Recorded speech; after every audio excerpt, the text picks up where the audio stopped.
जम्मू कश्मीर के पहलगाम में हमले के बाद से भारत सरकार एक्शन में है। केंद्र सरकार ने कड़ा रुख अपनाते हुए पाकिस्तान के खिलाफ कई कड़े कदम उठाए और अब पाकिस्तान से आए उसके नागरिक भारत ने वापस भेजना शुरू कर दिया। ऐसी पाकिस्तान की 4 महिलाओं को भारत ने वापस उनके मुल्क पाकिस्तान भेज दिया। वापस भेजे जाने के आदेश से वो सभी महिलाएं रोने लगी। जानकारी के मुताबिक ये सभी महिलाएं विजिटर वीजा पर बुलंदशहर अपने रिश्तेदारों से मिलने के लिए आई थी।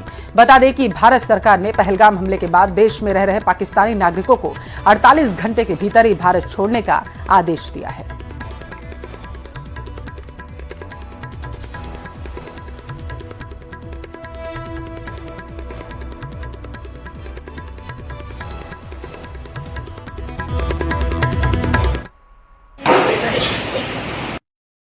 खुशी खुशी आए थे, हम यहाँ पर आके एंजॉय करेंगे।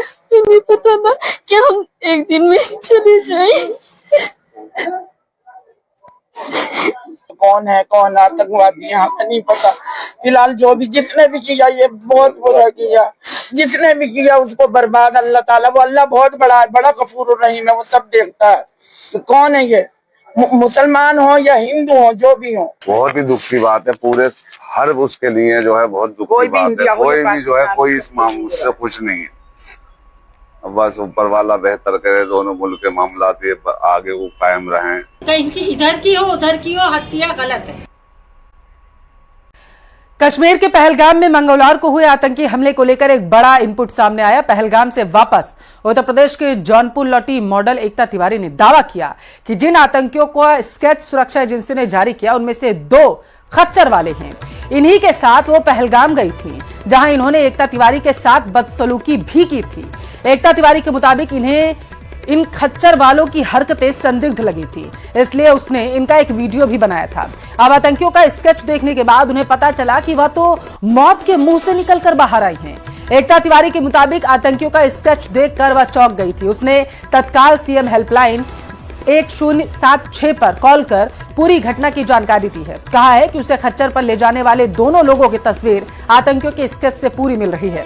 इन आतंकियों ने कुरान न पढ़ने और रुद्राक्ष की माला पहनने को लेकर उनके साथ बदसलूकी की थी और इस संबंध में एकता ने सीआईएसएफ में तैनात अपने रिलेटिव को सूचित भी किया था। एकता के मुताबिक इनमें से खच्चर वाला जूते में कीपैड वाला फोन छिपाकर रखे हुए था। इस दौरान इन आतंकियों ने उनके और उनके भाई का धर्म भी पूछा, कुरान नहीं पढ़ने और रुद्राक्ष पहनने को लेकर उनके साथ बदतमीजी की थी। हम लोग यहाँ से वैष्णो देवी के लिए गए थे, हमारी मन्नत थी कुछ वहाँ के लिए मांगी थी, तो मेरा पूरा ग्रुप गया था। हम लोग ने सोचा कश्मीर भी विजिट कर लेते हैं, तो हम लोगों ने सोनमार्ग, श्रीनगर सब विजिट किया, पटनी टॉप विजिट किया, लास्ट में हम पहलगाम गए थे। तो वहाँ पे बहुत नॉर्मल से वीडियो वगैरह बना रहे थे, अपने फोटो शूट वगैरह करा रहे थे। तो फिर हम लोग जो जहाँ पे हमला हुआ है उसको बोलते हैं मिनी स्विट्जरलैंड, वैसराना के लिए हम लोगों ने नीचे से खच्चर किया। आधे रास्ते में जाके कश्मीर वैली करके एक बहुत अंदर खाई होता है, इधर बिल्कुल जंगल था, वहाँ पे हम लोग गए, हम लोग सब लोग खड़े हुए। तो वो 1-2 लोग थे, वो खच्चर वालों के साथ ही चल रहे थे, लेकिन खच्चर वालों का मानना है कि बोलना है कि हम लोग उनको नहीं जानते। हम लोगों ने उनसे पूछा तो वो मेरे से बोलते हैं कि मैं थोड़ी सी सबसे ज़्यादा बोलती हूँ अपने ग्रुप में, मैं ही सबसे ज़्यादा बात कर रही थी, मैं ही बोल रही थी। तो मेरे से बोलते हैं आप लोग कहाँ से आए हो? तो मैंने बोला कि हम लोग जो है, मैं जयपुर की रहने वाली हूँ, राजस्थान की, लेकिन अभी हम लोग काशी बाबा के यहाँ से आ रहे हैं, विश्वनाथ बाबा के यहाँ से। तो बोले अच्छा। तो फिर उन्होंने मेरे से बोला कि आप लोग कितने लोग आए? हमने कहा 20 लोग आए। बोले कौन कौन आपके साथ है? मैंने ऐसे ही बोला आगे चल रहे हैं, पीछे चल रहे हैं कुछ लोग। बोले आप क्या नाम है? मैंने बोला एकता नाम है मेरा। तो बोले क्या लगाते हो? मैंने कहा मैं एकता ही नाम है। किसी फोन से बात कर रहे थे कि 20 लोगों का ग्रुप आया है और ब्रेक फेल नहीं हो पाया, लेकिन अब 35 बंदूकें भेजाऊं घाटी में रखी हैं, उनका ये वर्ड थे। और जब स्क्रैच जारी हुआ तो उनमें से 2 लोगों को मैं पहचान रही हूँ। तो पीएम मोदी के बयान के बाद पाकिस्तान में खलबली है। पाकिस्तान ने पहलगाम में आतंकी हमले की निंदा की, लेकिन भारत के जरिए सिंधु नदी का पानी रोके जाने पर ऐतराज भी जताया। इसे युद्ध के लिए उकसाने जैसा काम बताया। उन आतंकियों को और इस हमले की साजिश रचने वालों को अब आतंकियों की बची खुची जमीन को भी मिट्टी में मिलाने का समय आ गया है। पाकिस्तान के खिलाफ भारत के कड़े फैसलों का असर अब दिखने लगा है। भारत ने पाकिस्तान के साथ सिंधु जल समझौते पर तत्काल प्रभाव से रोक लगा दी है। इस रोक से पाकिस्तान में बेचैनी और घबराहट के साथ तिलमिलाहट भी है। पाकिस्तान के खिलाफ भारत की तरफ से 5 कड़े फैसले लिए गए हैं। सबसे पहले सिंधु जल समझौते पर तत्काल प्रभाव से रोक लगा दी गई है। साथ ही अटारी बॉर्डर आवागमन के लिए फौरन बंद कर दिया गया है। वहीं पाकिस्तानियों को 48 घंटे में भारत छोड़ने का आदेश दिया गया है। पाकिस्तानी उच्चायोग में रक्षा सैन्य सलाहकार अनवांटेड डिक्लेयर कर दिए गए हैं। इसके साथ ही इस्लामाबाद उच्चायोग से भारतीय सलाहकारों को भी वापस बुलाया गया है। भारत का ये फैसला पाकिस्तान को तिल तिल कर खत्म करने वाला है और पाकिस्तान इसको बखूबी जानता है। यही वजह है कि सिंधु जल संधि को रोकने के भारत के फैसले पर पाकिस्तान सहमा हुआ है। वो समझ नहीं पा रहा है कि उसे अब क्या करना चाहिए। डरा हुआ पाकिस्तान अब अंतर्राष्ट्रीय कानून का रोना रो रहा है, लेकिन जब तक पाकिस्तान सीमा पर आतंकवाद के लिए अपना समर्थन नहीं त्यागता, तब तक सिंधु जल समझौते पर रोक जारी रहेगी। न्यूज़ 18 के लिए ब्यूरो रिपोर्ट। तो सिंधु जल संधि मुद्दे पर आज गृह मंत्री अमित शाह के आवास पर दिल्ली में एक बेहद ही महत्वपूर्ण बैठक होगी। जल शक्ति मंत्री CR पाटिल समेत कई केंद्रीय मंत्रियों के इस बैठक में मौजूद रहने की उम्मीद जताई गई। पहलगाम आतंकी हमले के बाद भारत सरकार ने पाकिस्तान के साथ 1960 की सिंधु जल संधि को निलंबित कर दिया है और उसके बाद से लगातार पाकिस्तान में हड़कंप मचा हुआ है और भारत में बैठकों का दौर जारी है। और इसी सिलसिले में एक महत्वपूर्ण बैठक केंद्रीय गृह मंत्री अमित शाह की अध्यक्षता में हुई।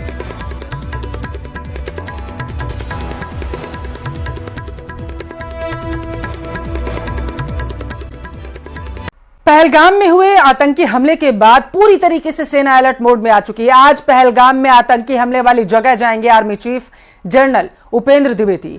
सेना के आला अफसरों के साथ वो मुलाकात करेंगे, समीक्षा कर सकते हैं। वहीं मिडिल सेक्टर में सुखोई और राफेल ने भी अपनी ताकत को दिखा दिया है। एयरफोर्स के अभ्यास का नाम रखा गया है आक्रमण। तो ये बड़ी खबर आपके टेलीविजन स्क्रीन पर है। दरअसल एयरफोर्स के जवान जो अभ्यास कर रहे हैं उसका नाम आक्रमण रखा गया है। ये बड़ा अपडेट निकलकर सामने आ पाया है। मिडिल सेक्टर में सुखोई और राफेल ने भी अपनी ताकत दिखाई है। दरअसल सेना के आला अफसरों के साथ समीक्षा करते हुए नजर आएंगे army chief general Upendra Dwivedi. आज बताया जा रहा है कि वो पहलगाम में भी जा सकते हैं, जहां पर आतंकियों ने निर्दोष पर्यटकों को अपना निशाना बनाया था। 27 लोगों ने अपनी जान गंवाई थी। इस वक्त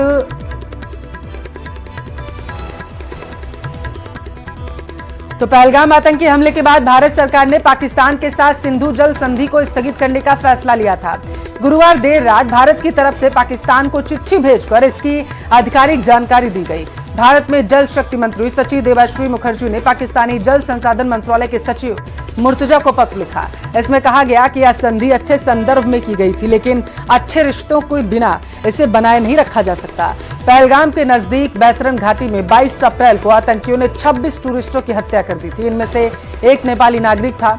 10 से ज्यादा लोग घायल हो गए थे, जिसके बाद भारत ने जल संधि स्थगित करने से सहित 5 बड़े फैसले किए थे।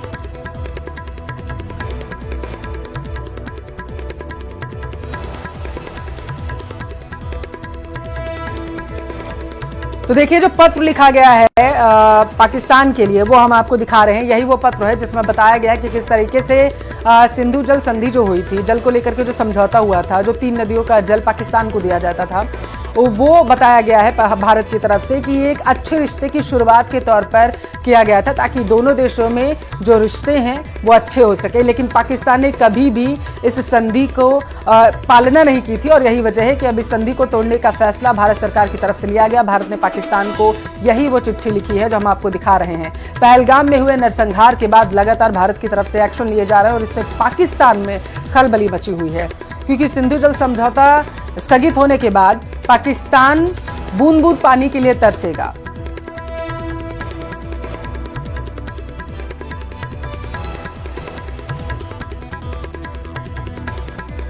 पाकिस्तान के खिलाफ कई बैन दरअसल लगाए गए हैं। 5 ऐसे महत्वपूर्ण बैन हैं जो पूरी तरीके से पाकिस्तान पर लगा दिए गए हैं। और बीते दिन जब प्रधानमंत्री बिहार में मौजूद थे तो उनकी तरफ से जनता को संबोधित करते हुए कहा गया था कि ये तो बस शुरुआत है, जो जितने भी आतंकी इस कृत्य में शामिल थे और जो इनका समर्थन कर रहे थे, किसी को भी बख्शा नहीं जाएगा। आतंकियों की रीढ़ की हड्डी तोड़ने का काम इस बार भारत सरकार करेगी ताकि आतंकी पनप ही ना पाए। जिस तरीके से उन्होंने पहलगाम में निर्दोषों को अपना निशाना बनाया है, किसी भी सूरत में बर्दाश्त करने योग्य नहीं है। पहलगाम में हमले की जगह पर सेना प्रमुख आज जा सकते हैं, बड़ा अपडेट है।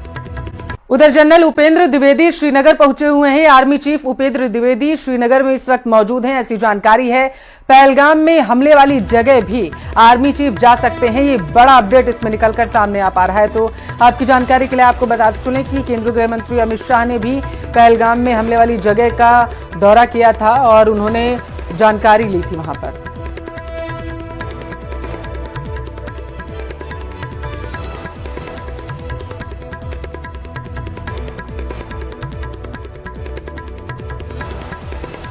जम्मू कश्मीर के पहलगाम में हमले के बाद आतंकियों पर प्रहार और तेज हो गया। पुलवामा में सुरक्षा बल ने आतंकी हमले में शामिल आतंकी आदिल शेख का घर मिट्टी में मिला दिया है। बताया जा रहा है कि आदिल शेख पहलगाम हमले में शामिल था, जिसमें 27 पर्यटकों की जान चली गई थी और ये बड़ी कार्रवाई जो है की गई। आतंकी आदिल शेख का घर जमींदोज कर दिया गया। पहलगाम हमले के बाद एक्शन दरअसल और ज्यादा तेज कर दिया गया है और यही वजह है कि आतंकी आदिल शेख का घर जो है गिराया गया है। हमले में ये आदिल शेख शामिल था। शेख का घर पूरी तरीके से जमींदोज कर दिया गया है। ये बड़ी कार्रवाई देखने को मिली है इस आतंकी हमले के बाद। तो ये बड़ी खबर है, आपके टेलीविजन स्क्रीन पर देखिए। पोस्टर भी बाकायदा जारी किया गया था जम्मू कश्मीर पुलिस की तरफ से और इस आतंकी की तलाश भी, इसका स्केच जारी करते हुए इसकी तलाश शुरू की गई थी। बताया जा रहा है कि जम्मू कश्मीर में पहलगाम हमले के बाद आतंकियों पर प्रहार तेज करते हुए इस बड़ी कार्रवाई को अंजाम दिया गया है। पुलवामा में सुरक्षा बलों के जवानों ने आतंकी हमले में शामिल आतंकी आदिल शेख का घर मिट्टी में मिला दिया है। बताया जा रहा है कि आदिल शेख पहलगाम हमले में शामिल था। ये वही हमला है जिसमें 27 निर्दोष पर्यटक ने अपनी जान गंवाई थी।